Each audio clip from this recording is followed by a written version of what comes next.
Well, We've all, and that's the thing that it's difficult, I think, to explain to some people or to people in general is okay. Well, isn't touring always fun? No, it's not. It really no, isn't. no. It is. Sometimes it's a drag, and you're doing it because it's a job, right? Yeah, And then other sometimes. times you get to go out and you get to play and you really get to enjoy it. And I'm not going to say anyone's names, but there's guys that walk out there, they get off their bus, and they expect everybody to just drop everything for them.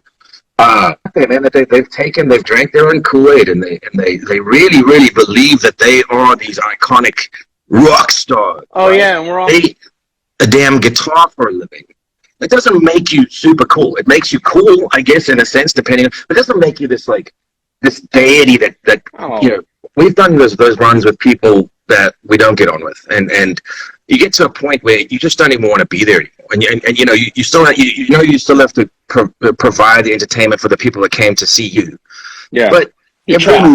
every moment that you're not on stage, and even in some instances while you're on stage, it's just miserable because they've got a stage manager that thinks he's a rock star, or they've got one of the crew guys that thinks that he's the be all and end all of backstage behavior and stuff. And it's like, yeah, man, it's there's a lot of bands that we've been friends with for a long time that playing with them is absolutely awesome. Three doors down a case in point. And I'm just happy that we get to do it with good people that we love.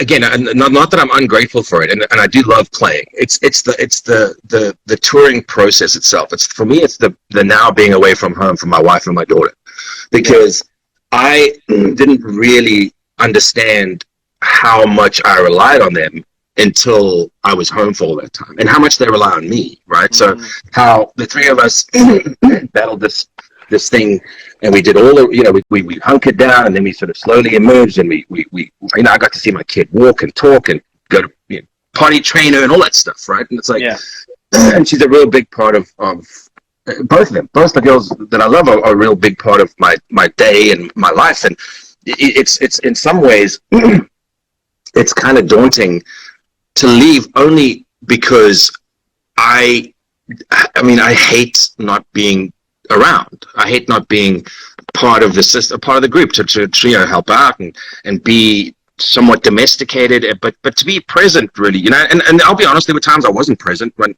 we first got locked down, man. Sorry, excuse me. I would try and find answers at the bottom of Tito's handles, and it was just boredom. Well, it was that. It was full on depression too, because I've always been prone to that. But I also dislike immensely when my future is completely out of my hands and I have no control over what's going to happen or when it's going to happen. So there was this helplessness there as well. Anyway, so the live entertainment thing becomes more important in that sense, because you need that break from the constant stifling, the situation you're in, or the constant thumb on, or the boot on your neck, or whatever it is, whichever way you see it. I just think that after such a long amount of time has passed, we've got to at some point go, man, we got to take some risks, right? So without having the job that we normally do, I was so listless, I didn't even really write much, man, and I could have written a number of albums during that time, but I love, and I'm still super grateful for it. Absolutely. It's just that for me, it's a little bit more difficult to do the actual touring part for the reason of being absent, and that's it. It's I get that. It's not that we don't have a great crew. We have great friends and bands we're going to be playing with. It's just more that I've come to realize, it's like, damn, this is the family. This is and for me, it's a big deal. And we've got. We'll never do those long ones again. It's not something that I would be able to do. That would mentally be a struggle for me, I think. It makes you rethink how you tour, right? Because you can't say, all right, cool, I'm going to get on a bus, and then it's January, I'll be home in November. You can't do that anymore. When we were younger, when we were kids, that was easy to do because that's what we did. We played 25 shows in a row and then had a day off. And well, back then we were doing like 30-minute sets, right? So it was like you play 5 songs and you're done. So it wasn't really a big deal. But yeah, you also want to, I like that we've got the number of shows we have per week, because I think that gives you enough time to rest up in between, put on really good shows, and take another day off. It's like, that's experience, and it's just the understanding that I'm 43. What am I, 43 now? I think I'm going to be I'm going to be 44 this year. I've been doing this since I was 19. And when I was 19, it was way easier. Oh, You know what I mean? totally, It's like totally. sleep on the floor and be fine.